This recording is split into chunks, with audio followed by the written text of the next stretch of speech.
I came from a family that didn't have a lot of money. My mom was a single mom. My dad was an alcoholic. I kind of was on a little bit of a dark path for a while. I didn't care about graduation, and I didn't care about, all I cared about was hanging out with my friends.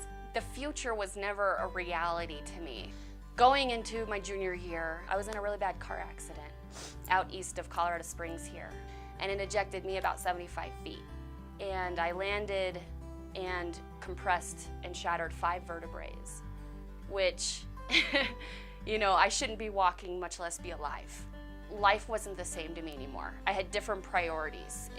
Life was too short to not have any direction. I didn't know what I was gonna do, but I knew that I needed an education to help me do it.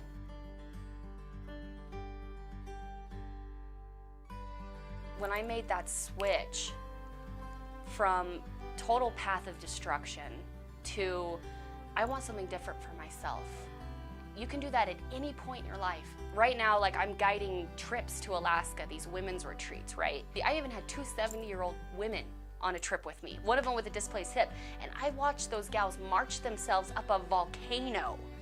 So it's never too late, whether you're 17 or 70, you can always make a change, always, and now is the time.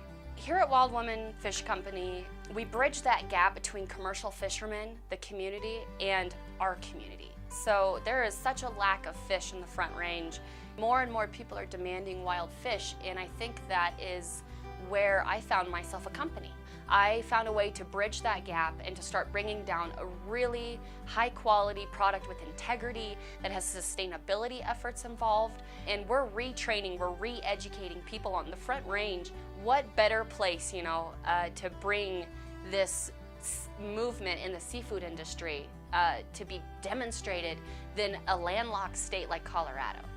It's one of those things that if you would have told me my life when I was 17, I would have laughed in your face and said, no, there's no possible way. But if you're open to it, and if you're open to change, you can have the best life you could ever imagine. You just have to believe it, not in here, but in here.